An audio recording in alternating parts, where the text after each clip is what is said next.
The following program will make you want to grow things and experience new and wonderful dreams about your plants, garden, and garden design. Listener participation is always strongly advised.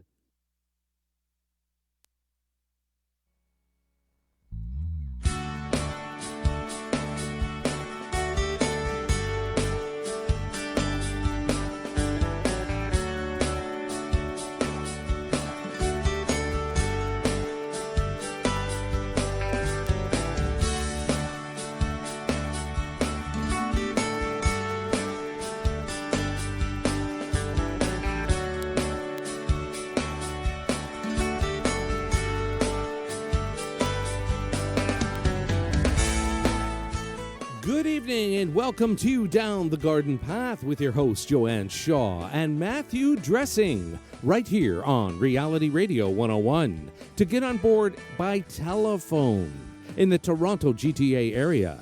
Of Southern Ontario, Canada, dial 905-725-1907. Toll free in North America, 1-866-905-7325. Worldwide, 1-866-656-5477. Send us an email right now. Our email address is instudio101@gmail.com.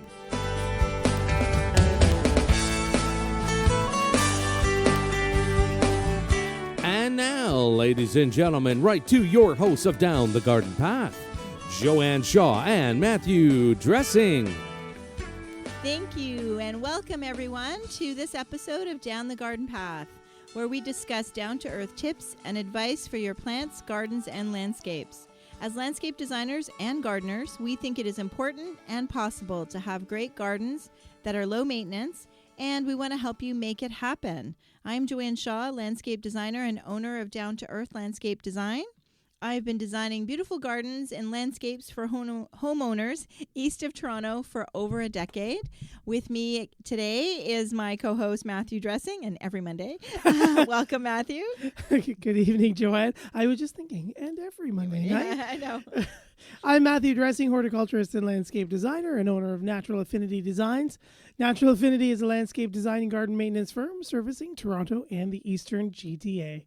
Joanne and I enjoy hosting Down the Garden Path each week, bringing you interesting, relevant, and helpful topics to help you achieve a great garden. We learn right along with you from each other, from our research, and from the guests that join us here on the show.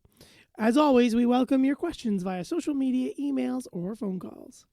That's right. And we want to thank you always for joining us live here on Down the Garden Path, and to let you know that this show is also available on your favorite podcast app in a couple of days. But you can always subscribe to Down the Garden Path on your podcast app, and you'll be notified when a new show drops. So we would love for you to do that, to subscribe, and to let your gardening friends, landscape friends know that we're here. We would love that.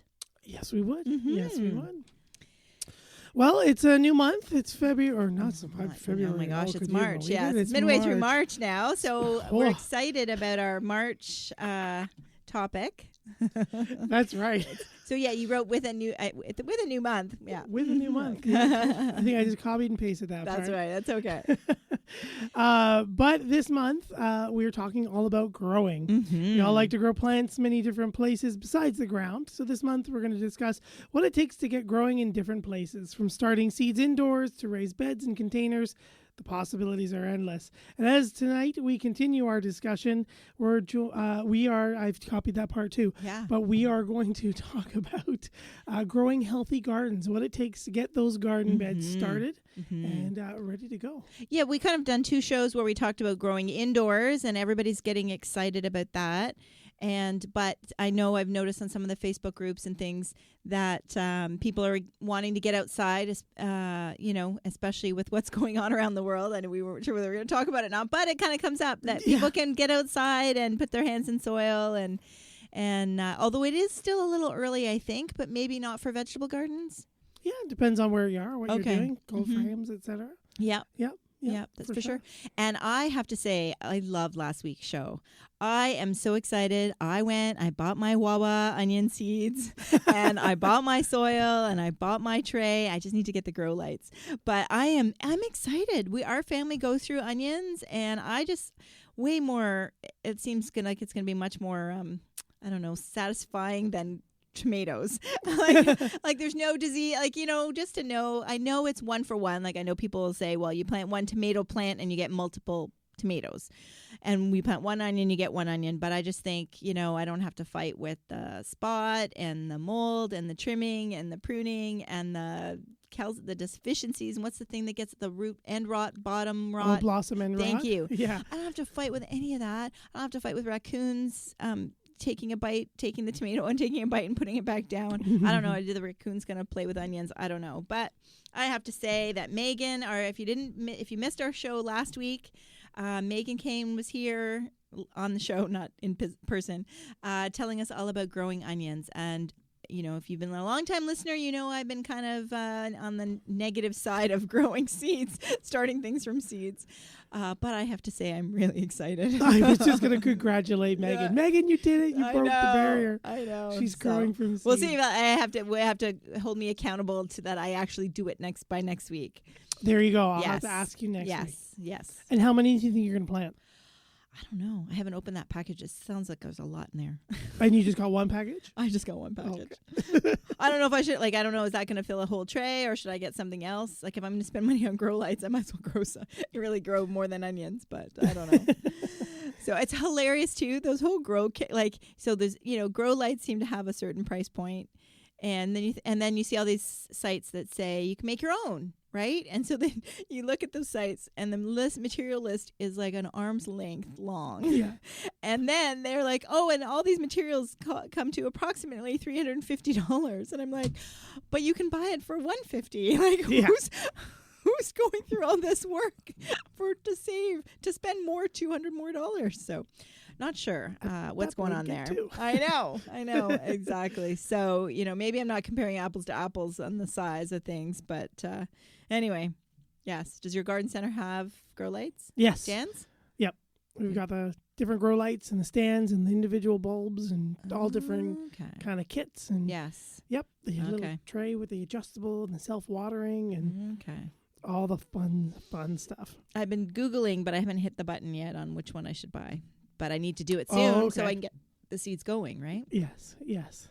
I was thinking that with what's going on nowadays, is anybody not growing food? Like, with the way the grocery stores are, right? Yes, who's not starting some cool season stuff? There's been lots of produce. Like, I think the issue hasn't been the produce. It hasn't really. It's all the processed and the which is hilarious, right? That people are stockpiling the stuff that's not going to go bad. Yeah. Isn't that hilarious? So, of course, we're talking about we're going to date our show, but say that, the COVID outbreak, and we are, are we 3 feet away? Yeah, we are kind of socially. We're kind of socially social distancing. It's a small studio, right, Gary? Gary's behind glass, so he's good. I'm good. Yeah. So, definitely. Oh, yes. The virus thing is scary. Yes, you're right. Karen has just written in. She says, hello, Joanne and Matthew. So glad you are in the studio this evening. Thank you. We are all home listening to you in Toronto since this virus thing is scaring everyone and no one is going out. Yes, it's kind of scaring us too, but we are pretty, that's a nice thing about us being a small studio, right, Gary? And it's a small space. And what? People, we've had some other people on call-ins over the last week, shows that were doctors and things. This is not meant to panic people. Mm-hmm. If normally careful. There are so many people, they say, that could be carriers that you will not have any symptoms. You will not come down with anything. You won't even have the virus because you're healthy. Yeah. And the people that are healthy that do come down with the virus, it's going to be just no more than just a regular flu for you, if that. It's the people that are older and compromised that the big danger is. So don't panic, people. People listening tonight to Joanne and Matt, don't panic, okay? That's right. Just use common sense. Yep, and we're excited to talk about something else, and something that I think that people can do while they're home is garden. right? Whether it's indoor or outdoor. That's right. Yes. That's right. So we were excited to plan for our outdoor gardens and see what people can and can't do. I think it's a little early, again, depending on where you are, right? Mm-hmm. Yes. Yeah. Yeah. For here in the GTA, it's still -2 and half frozen, and But if you're in California, yes. But there's stuff that you can plan, right, and start thinking about. That's right. That's right. So, I mean, we've talked about so far starting seeds indoors. So Mm-hmm. getting all your seeds together. There's a lot of variety out in the garden centers right now. You can get all your soils and things are all ready for your seeding. Get your lights like Joanne is. And, look at your garden and decide what you're going to do and start it ahead of time. Right. Yeah. There's lots of house plants and things. If you need your touch that plant leaf kind of fix, there's lots of cool house plants. It is house plant season out in your garden centers right now as well. So and garden centers probably have some, and maybe even grocery stores have some herbs. Would they have started some potted herbs? Yeah, the herbs in the pots are starting to come out for sure. The biggest selection, they do gear up for that, or at least in our area, the May 2-4. Okay. So your local growers will have less or more available depending on what time of year it is. But so I think sometimes they're a little early, maybe more April-ish type of thing. You can get an herb or two. Yeah.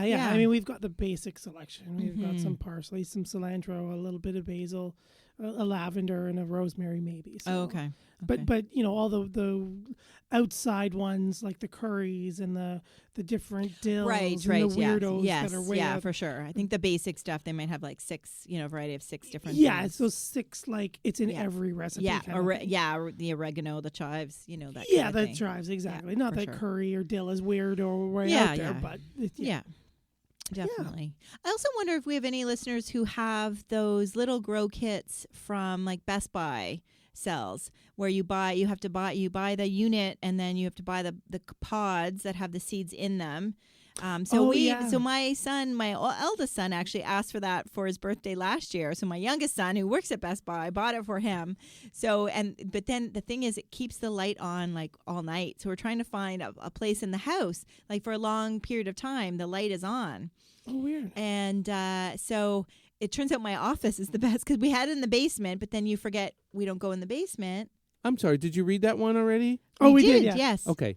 Thank you, Karen. We don't go in the basement and forget to water it. So we had it in another room, but then the light, So anyway, so my office is actually the best place. So we are currently growing arugula. Well, I should say Matthew is growing arugula. And, I forget what else. There's another thing that he's growing. Oh, I think, oh my goodness. Right out of my head. Right out of my head. No, it starts with an R. Oh, come on. Rosemary? Yes, rosemary. Okay. Sorry, everybody. Yes. So I'd be curious to see. So we've had mixed success with it just because, we're trying to find the best. You have to remember it, right? Yeah. So I'd love to hear if we have any listeners who have one of those little kits. Again, you're not getting your own seeds because you have to buy the pods, right? But it's a neat unit, and you can kind of adjust the light as the plant grows. So I'd love to hear. We're kind of. I guess that doesn't count with me starting seeds. That's kind of his thing. But it just happens to reside in my office. That's right. Your onions are coming. My onions are coming. So we have another listener who's written us.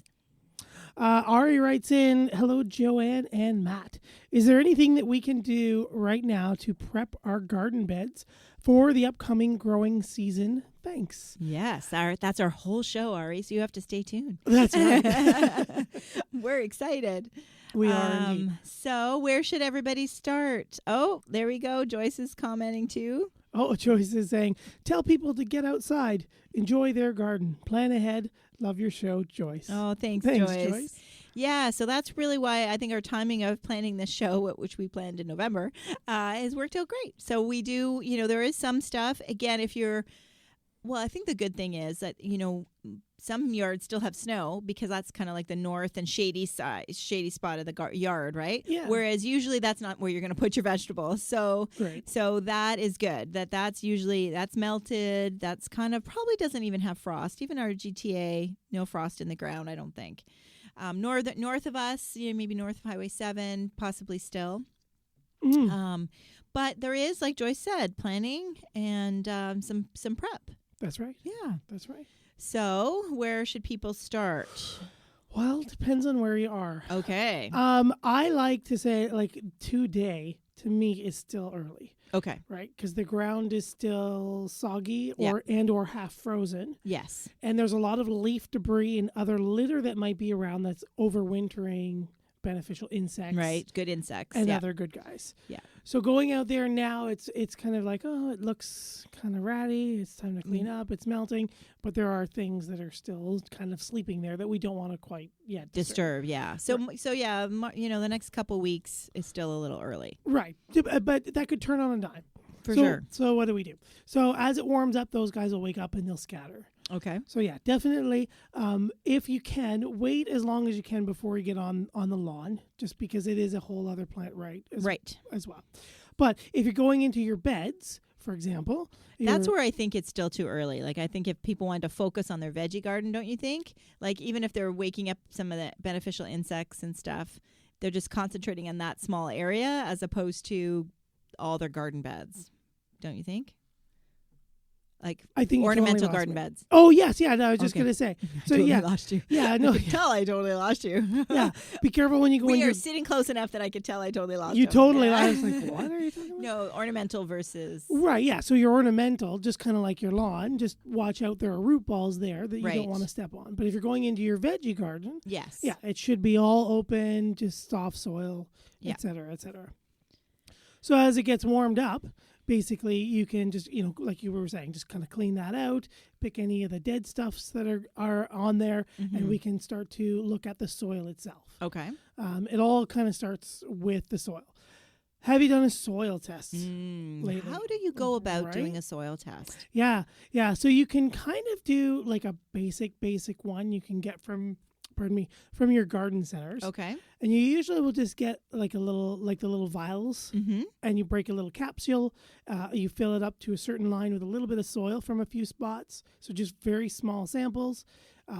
Break the capsule on it, fill it with water, and shake it. Okay. The water will change color and tell you how much either the nutrients are there. The NPK is usually all they'll do. So they'll tell you if you're missing or where you are. Nitrogen, phosphorus, and Potassium. potassium. And then it'll also tell your pH, Okay. which is also good, right? Because the pH tells how much water, what nutrients Right. can come off and dissolve into the water solution that are available for the plants. Okay. So if you've got a really, really low or really, really high pH, you might have very nutritious soil, but it might be locked into the soil. The plant can't access it. Okay. So having the right pH for your plants. Is there an ideal number? Usually your ideal number is about, if you exclude like the acid loving plants, you're usually anywhere from about 6.2 to 6.8. So not quite neutral. Sorry, 6 to 6.8? So 6.2, to 6.8. Oh, okay. Yeah. So you're still 6. Yeah, so you're kind of like in your Yeah. 6, but you're not quite 6 and not quite 7. Okay. All right. And then it'll all open up.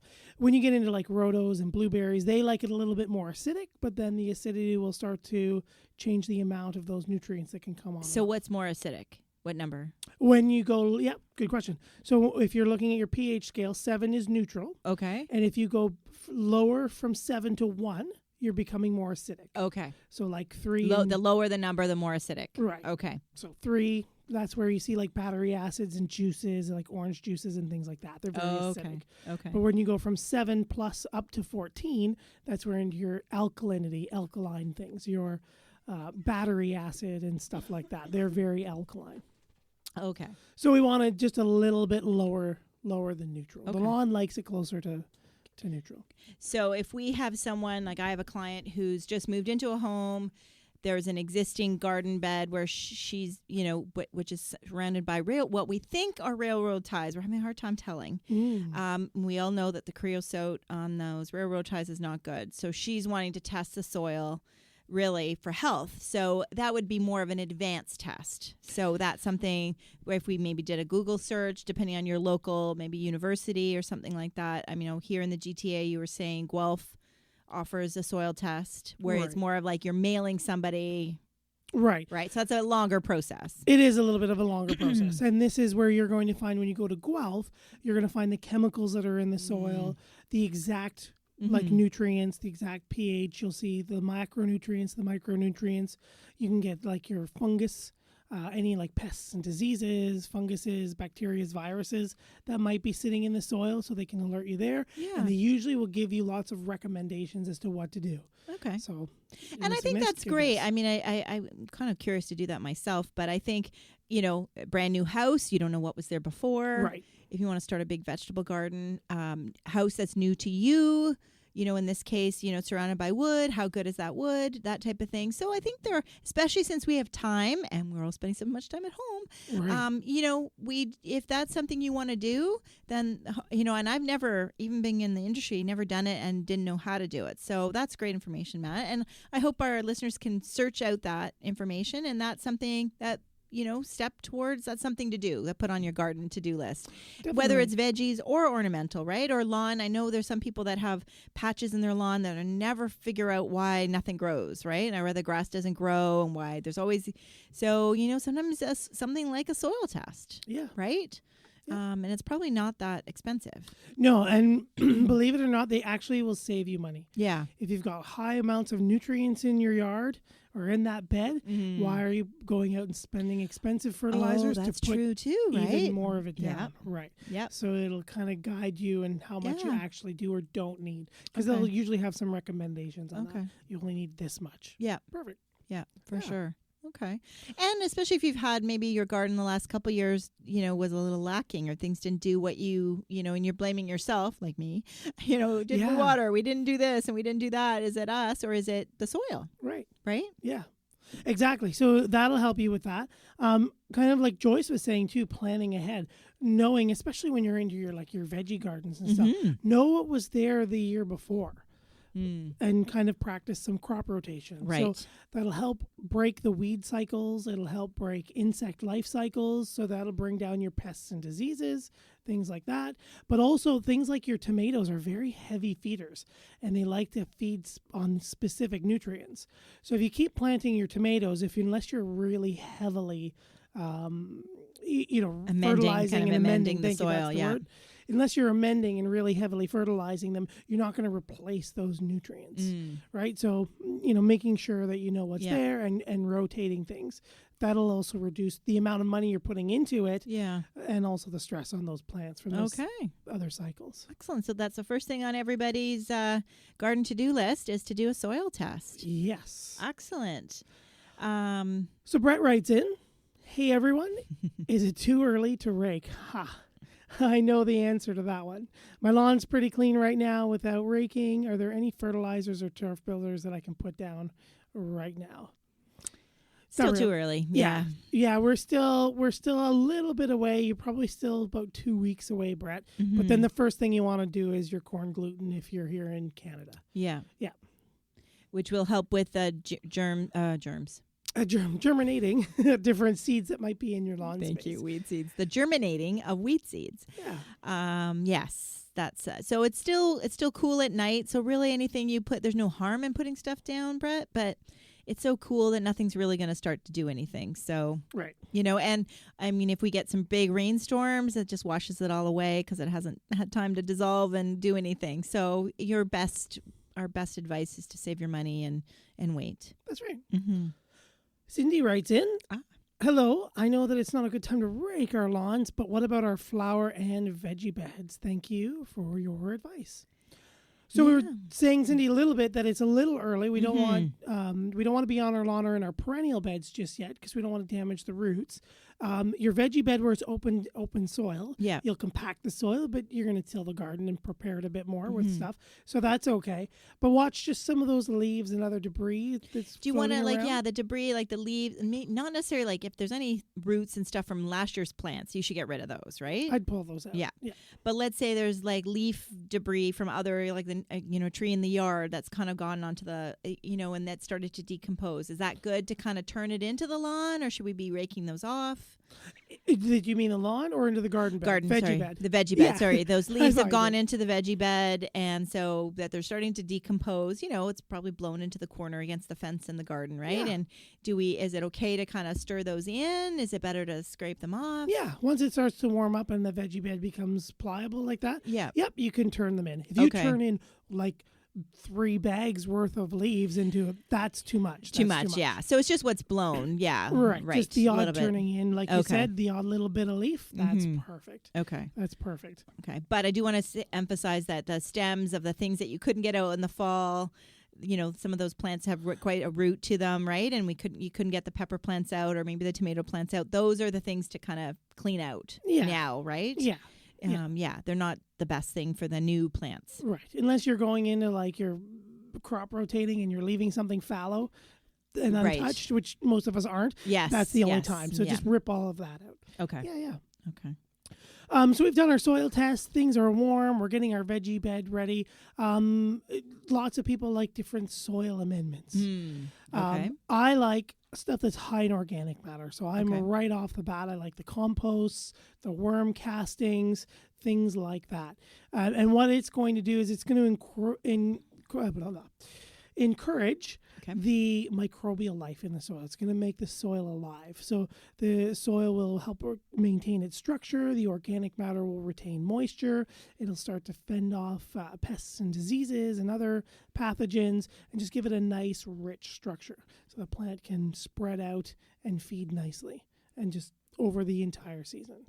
Okay, I'm going to stop you there because we say and we talk about compost a lot on the show. Yes. But if anybody else is out there that pulls up to your garden center and walks out and sees, like, there's not just one compost. There's lots of choice. No, there's right, totally and even lots of you go to choice. pay for it before at the cashier, and she's like, "Well, which one?" And I'm like, "There's a whole list, right?" So there's the something that's got fish in it.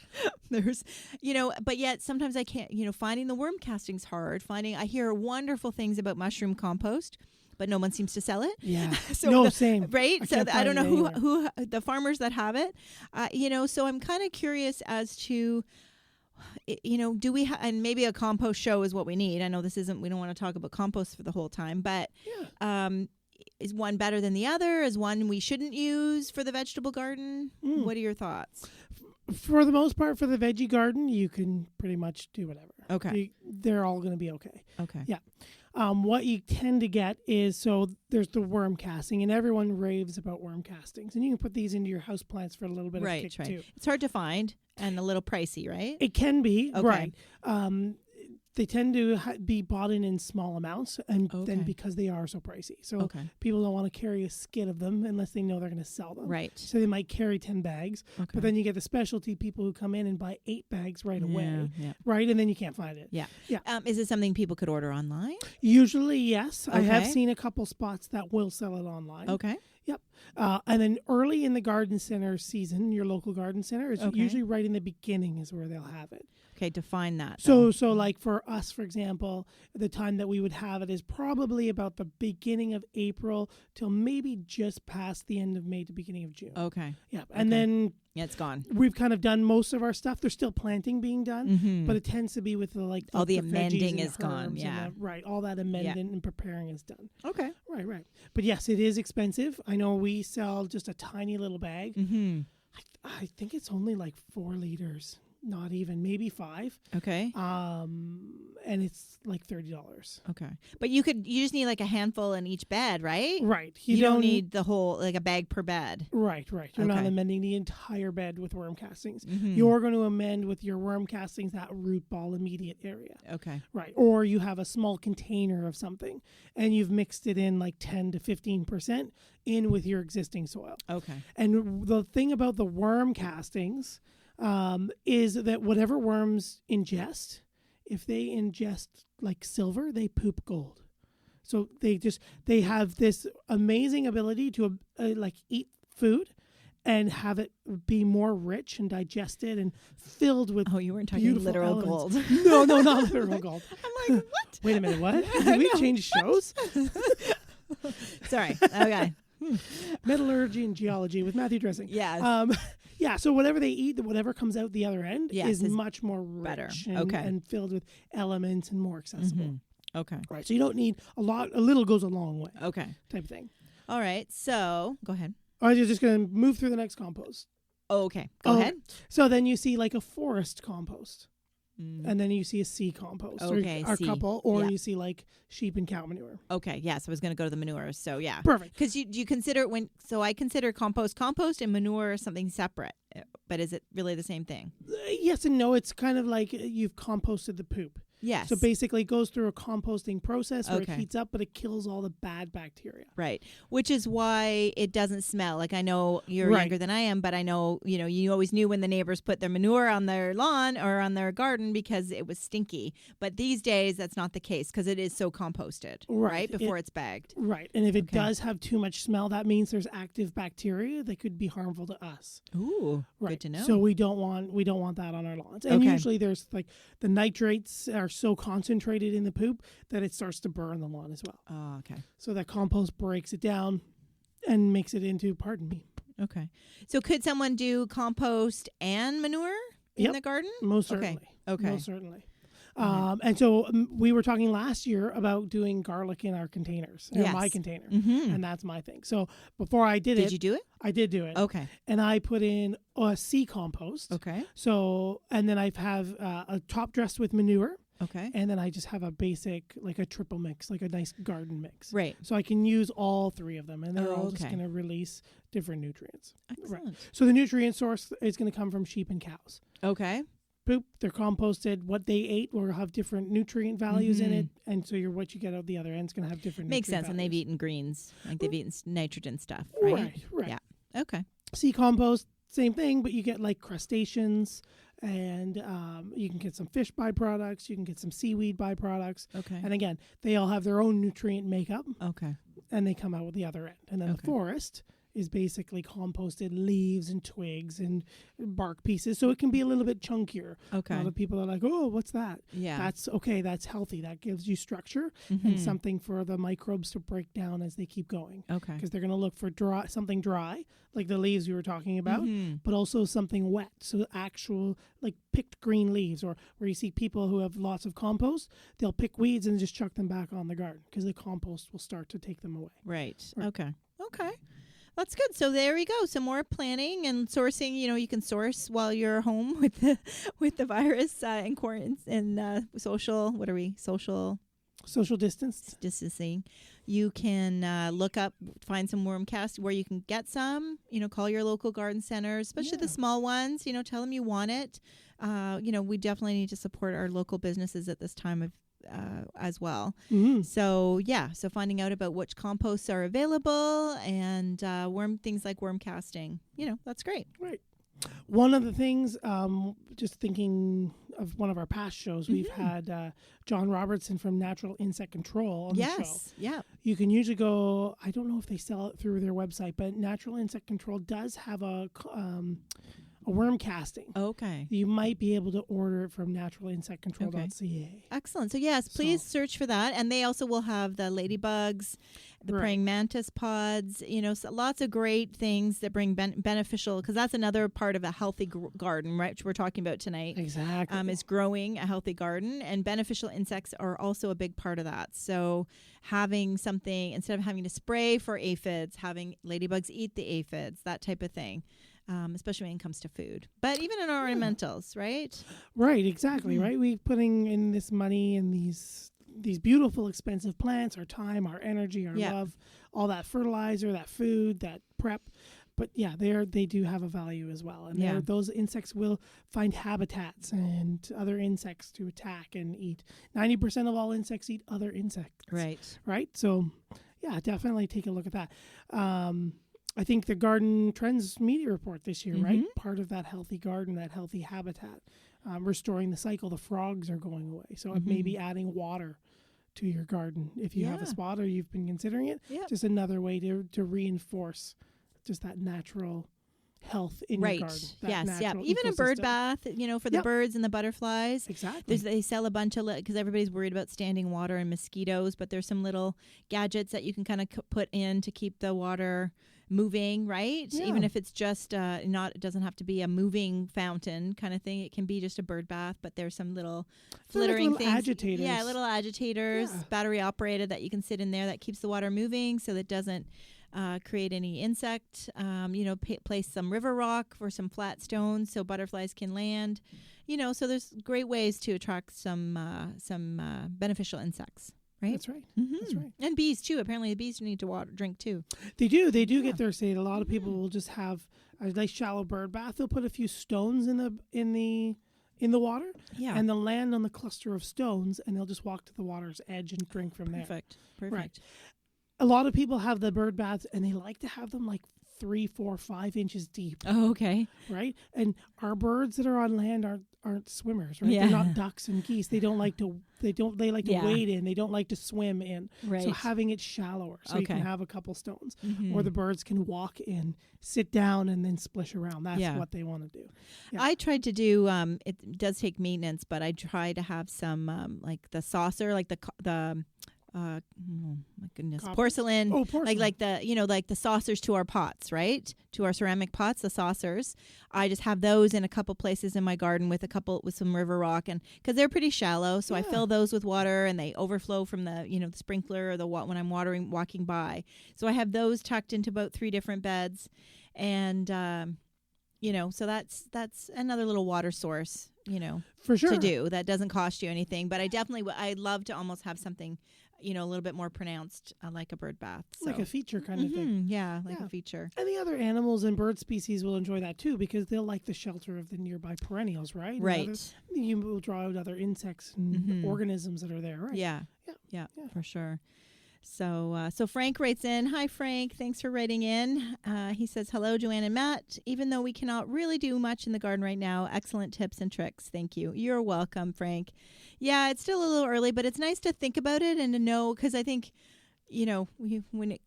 time does come, we're like, oh yeah, what was I supposed to do again? So hopefully you can pop in the podcast in a couple of weeks and know what to do and what not to do. And like we said, things like the soil test and, are some things you can do ahead. Because even your flower gardens, your if you've got any other area in your yard that you're concerned about, you can do a soil test. Most certainly. Again, saves you money. It's a great. Would it even help with lawns? Like if you, so that, because everybody's always worried about fertilizing their lawn, but if the soil test comes back that everything's good, you got lots of nitrogen, then you don't really need to fertilize, right? Right. Okay. And then that comes back down to maybe your issues are your soil's overly compacted, right? Or that you have put down too much fertilizer. You're starting to burn it and change the pH of it, so you're locking it. But if your soil tests come back fine, you probably don't have the pH issue as well. Right. Yeah. So there's lots of things going on in your yard. Okay. Especially in the lawn. Compaction is a huge. It definitely is. Yeah. And that even with the gardens, like, people, when you want to go in, I'm seeing a lot of people on Facebook groups and Garden Ontario groups and stuff, and they're cleaning it up. But yeah, it's fine. But you're, and I'll say this, yes, you're compressing it. You're compressing that soil. Are you killing the plants? No. But those rains that are going to come, and we know are coming in April and March and May, now that's just going to run off. Like you've now just made like a little ramp, as opposed to letting it stay porous after the snow's melted and everything's broken down over the winter, letting the water get absorbed. So, just think about it. I think some people can reach their gardens from like their walkway. So they're not really in the garden. I mean, I can reach, several gardens from that, not walking into it. Yeah. So yeah. And even if you've got mulch in the beds, you think you're not, you still are compressing. So that's just something to think about. For sure. Oh, Hannah writes in, are these soil tests really easy to do? Thanks. Yeah, they are. The basic one, Hannah, just in your garden center, that basically gives you your nitrogen, phosphorus, potassium, and your pH are super, super easy to do. They look a little weird and complicated. They usually have a little tiny thing of printing, so it's really small. Oh, yeah. So that looks like it's overwhelming. Yeah. But yeah, depending on which one you get, it's really easy. It's basically just adding soil to the first little line, opening the little pill that's in there and pouring out the contents, filling it with water, shaking it, and leaving it for like 8 hours. Oh, okay. And you're set. And then you just look on the chart. There's a little color-coded thing. Basically hold up your thing to the chart, your little your vial. Oh, okay. Look at the color and go, oh, okay, well, it's more of a pinky than a red. Then, okay, so I've got a low whatever this nutrient is. Okay. But then if you want to go all out, you could look into your local, like Google soil test in your area for the Greater Toronto area. is the University of Guelph. Mm-hmm. So kind of go on their website, then it's just sending away your soil now and waiting for the results. So that's, I Right. think if you have a higher, my client, I was mentioning earlier, Hannah, that I have a client who has potentially railroad ties around an area that she wants to remove, but she's not sure if the soil, if there's creosote and chemicals released from those railroad ties into the soil. So she'd really like to have a good quality, soil test done. So that's another option. So I think both ways, again, it's then just tending them some soil. Right. But I would think Google your area and see what's involved. But it really, I know it's just one of those things. I think the garden season always comes around so fast that nobody gets around to it. Well, Right. we're kind of in this in between stage, and we're all kind of home. So it's something that we could do. Definitely think about it, especially if you've done it for a while. Yeah. Lastly, about the soil tests, the home ones that you do are usually like $5 to $10.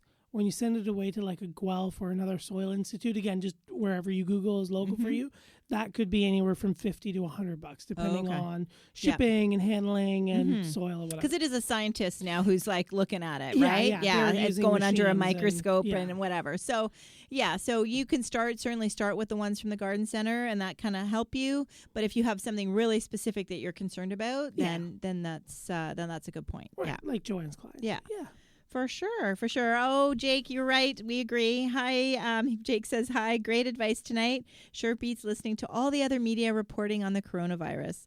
Enough already. Thanks for an interesting show. Jake from New York City. You're welcome, Jake. I'm glad to. It's been nice to talk about this Thank too, you, because Jake. I feel like that's what everybody's talking about. So it is nice to talk about gardening, It is. isn't I it? turned all of it off. I can't anymore. I know. And then I panic midway through, and yeah. We've been binge watching some shows, which is on Netflix, which isn't everybody. And that's great because you don't have time to check anything because the next show starts right away, right? Yeah. So it's kind of like, oh, this was really good. So, yeah. Yes. So it gives us some things to think about. And as the weather improves and we can get outside, we can do little bit by little bit, right? Right. Mm-hmm. And I think planning, it's a perfect time to plan. That's right. Yeah. That's right. So take a little plug for like ourselves, right? I mean, if you do need something, help with some planning, definitely don't forget to reach out to your local landscape designer. Yes. Joanne, myself. Yeah. I'll plan it out and, Yep. and get you started on the right track. Yeah, because even with social distancing, we can still work. Like you can kind of send us an email what you're looking for. We can have a quick phone conversation, which I usually have with all my clients anyway. Right. Often I will go my sketch service. I usually go measure and then go inside with the client and kind of do my sketch there. I don't have to do that. I can go away and come back or email it to you, and we can talk about it over the phone. So there's a way around it. I think we're a whole industry because when we're back to normal, and I'm very positive that we're going to be, then you don't want to be behind. So and if it's a computer generated drawing you need, then we need photo. I can still come and measure and take photos outside and do all of that. With continuing with the social distancing. So definitely, if you got a plan or you want to do some landscaping, it is something you can do during this time and definitely help support a local business in your area. Google Earth we can do. There's like other kind of apps where we can visually take a look. So many tools. So we can do it remotely. So you don't have to be in the GTA for me to help you. We can do it from a little ways away. Measurements, you measuring your own yard. There's lots of things. So lots of a conversation, right? So my website is down2earth.ca with a number 2. So down number 2 earth.ca. My services are on there, my contact information. So I'd love to help. And That's Matt? right. You can find me at naturalaffinitydesigns.ca. And just like Joanne, all my contact information is there. And I think you hit every nail on the head Did I? Okay. for social distancing, right? Yes. There's so much we can do that we don't have to be there, like Right. interacting with each other. There's a massive amount of work that can be done and processed. And Yeah, because even remember Patrick Duchesne, who was on the show in the fall. He's just actually his whole business is remote. He doesn't leave. He doesn't visit a site. All of the contractors across the U.S. Patrick's in Maine. Big shout out to Duchesne Designs.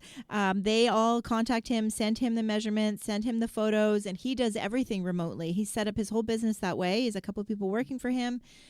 So he's kind of done some posting today, and he shared I was watching a video before the show too, where he was talking with Joe Salami from Dynascape, which is the software that I use to design.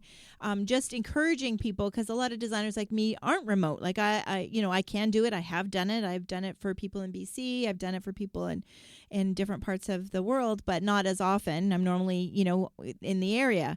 So he's kind of encouraging everybody to, think differently and realize that it's not going to shut down your business. You can work remotely. Yes. And to remind people that's the case. So yeah, shout out to Patrick, if anybody in the US, Duchesne Designs. And we spoke to him, I think, in November. So you can Google, look up that app. He talked a lot about the importance of design. And and if there's any contractors listening, also he can do designs for you. That's right. That's right. John writes in, fantastic radio show this evening. Just love the soil test advice. A lot of people think that to do that, they need to hire someone and pay a ton of money. Thanks for that advice. Well, you're very welcome, John. Thanks for writing in. Thanks for tuning in this evening. It's really simple and a great little tool to use. Yep. Yeah, for sure. And I also want to give a shout out to arborists. So this is another thing that you can do this time of year. The trees are still sleeping. They haven't started waking up yet. But if you had some trees that you're, wondering what's going on with them, or you want to, or again, a new house is new to you and you want to make sure everything is safe. Now is a great time for arborists. They can take a look. They can see the branching. So it's before it leaves out, they can do some correcting, some good pruning. Yeah. They can tell if they need to be deep root fertilized. Now's not the time to do that, but they'll come back and do it later in the season. I know I did that last year. Remember my Dawn Redwood was looking not so great. And so Jeff came and just felt like that's, we needed to give it more time to get established. Came back, when it needed to be and did a deep root fertilizing on it, and then ended up doing my whole garden as well. So now is a really good time to reach out to your arborist, your local arborist. It's another business. Again, doesn't affect social distancing. They can come out, diagnose, usually for free. Usually they don't charge to kind of give you an estimate on what needs to be done or what. And if it's, and I say an arborist versus like a tree trimming guy, because the arborists are not going to, if they don't need it, if the tree is fine, then they won't touch it. Yeah. They're not looking for the money for the wood or for the hours or the whatever, so definitely a shout out to your local arborist. That's right. That's right. Speaking of healthy gardens, right? Growing healthy gardens, keeping your larger trees and shrubs pruned, thinned out, removed of diseases. I think you touched on a big one that maybe a lot of people don't think of is the health and safety of themselves. Those limbs that are damaged or just old that might just fall right out of a tree in a good windstorm, or just the age of the tree, especially in an older neighborhood. Yeah. Actually, Friday, it's so funny we talk about this because I was at a site measuring on Friday, meeting with clients. We were walking around. And it was a very windy day on Friday, and across the street, we were in an older neighborhood, and we heard this big noise, and across the street, a tree had just fallen over. Oh, the whole tree. It broke, like it's not like it fell from the root, like it broke in half. Oh. And, and it was like, oh my God. And so we were meanwhile, we're standing around in trees the same age and the same, in the same neighborhood. We're all like looking at the trees. But these clients were building a new home, and they had an arborist through. So they felt like we all kind of you looked up and went like, oh my gosh. So yeah. So, and it fell perfectly. It didn't hit either house. It felt, lucky. And no car it went across the driveway, but there was no car in the driveway. So it was safe. But yeah, it was like just a blink of an eye, and it was a windy day, but it wasn't like it was a hurricane, So yeah, definitely having those old mature trees. Mine that was just planted too deep 30 years ago, so when it fell over, from the root, a few years ago. So yeah, that's something to think about because that is a healthy. That's a health issue for your garden, right? Yeah, for sure. And I also Japanese maples too. So I want to give a shout because there's a lot of people that have mature Japanese maples. Maybe you bought the house that came with a Japanese maple. They're not something easy that amateurs should be pruning, even though you can reach it. I think people think of getting an arborist for like the big trees that they can't reach. But those Japanese maples that are like 10, 15 years old are worth a fortune. Yeah. And you can really muck it up. So I know I have mine professionally. I've had it's 12 years old, and I've had Jeff prune it twice, I think. So they know how, and they know the time of year, which is not now because the sap's running. They know when to come. But now there's a good time for them to see it, right? Because there's no leaves on it. So again, that's something, if that's on your to-do list or wondering about that, that's, another reason to put a call in. Again, it contributes to a healthy garden. Exactly. Mm-hmm. Many, many factors that go into creating that healthy garden. Yeah. Healthy soil, healthy plants, healthy woody plants, pests and diseases, removal of dead foliage, live foliage, lots of different factors that play together, right? It's a big ecosystem, lots of moving parts.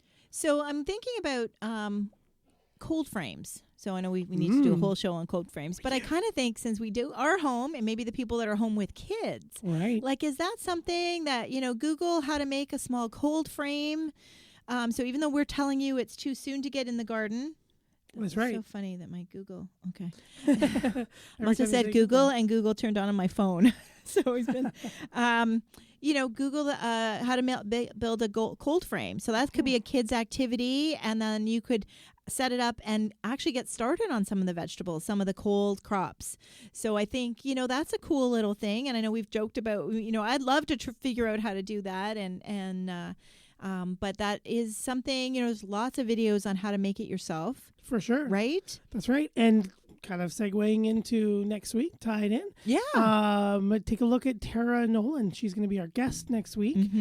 She did a book, Raised Bed Revolution. That's right. And one of the topics she addresses in that book is creating a cold frame, a simple excellent. cold frame by upcycling an old window, and how easy it is just to do and create this bed for yourself. Excellent. But yeah, cold frames are fantastic, right? It just gives you just enough warmth. It's like a little mini greenhouse. You usually put on your south or your west side, catch lots of sun. It thaws out the soil, and you plant directly into the soil, into the ground, and it can be... So you can start the seeds right in the bed, right? Because Megan was telling us last week that's what she had been doing. And she has some videos. If you've Googled her site, creativevegetablegardener.com, she shows her bed of her getting it ready and her putting the cold frame on top. So that's exciting, and I think that's a cool thing because kids are really into growing food. Yeah, and then that's a great way that they're not going to step in the garden and trample it or keep it protected from the dog and those types of things too. So there's definitely a benefit there. New appreciation and understanding when you do it yourself. Yes, especially at that age, right? And then it's so cool just to see something. It's like it's March and it's half snowy and there are like edible lettuces growing. Yes, right here. Edible lettuces and some carrot, maybe some carrots or radishes. Yeah. Some of the things that are a little bit, you can get going. Especially, and some of that stuff germinates and turns really quickly, which is great because I think the kids they're going to lose if they have to wait 8 weeks for things to kind of happen. Right. Yeah. Right. It's a long haul. So yeah, I think that's a great thing to end on. As we're wrapping up, aren't we? I agree. Another show has flown by. I know. And I'm excited about Tara Nolan. Yes. Please Google her. She's one of 3 with the Savvy Garden. They've got a wonderful blog. Nikki Jabour, who's been a guest on the show before, is with Tara with savvygarden.com. So we're excited to have her and learn all about raised vegetable gardens or raised beds. Whether it's vegetables or anything else, right? Yeah, that's it. She has a fantastic book, The Raised Bed Revolution. Lots of cool projects, how to do it, growing things where you don't think you can grow things. Excellent. Fantastic. Definitely check that out. Okay. And she actually has a brand new book. I was just trying to remember the title. I know. I don't remember that. It's about front yard. It's gardening in your front yard. Yes. Yeah. So we're excited. It's not available quite yet, but we're excited. We'll definitely talk to her about that. Yeah, I think it was published like 10 days ago. Okay. Not even. So I think you can only order it online at the moment. Right. From your bookstore or like Indigo Chapters, Barnes and Noble, that kind of place. I haven't found it in stores anywhere yet. Okay. But we'll discuss that too. And looks really good. Yes, for sure. So that's lots more. Everybody who's got the gardening bug, and we got one more week to get, or another week to get through social distancing.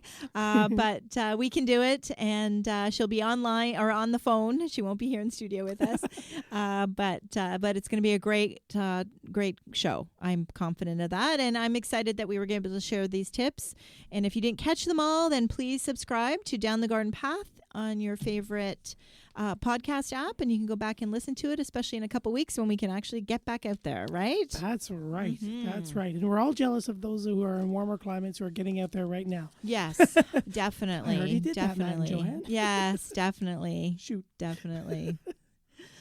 Well, I think this is it. Thank you for joining us. Thank you for everybody that wrote in. That's right. Karen, Ari, Joyce, Brett, Hannah, Frank, Jake, and John. I think we got everyone there. Thanks, Gary, for producing our show here this evening. Stay happy and healthy, everyone. And thank you for tuning in here to Down the Garden Path on Reality Radio 101. Thank you for listening to Down the Garden Path with your hosts, Joanne Shaw and Matthew Dressing, right here on Reality Radio 101.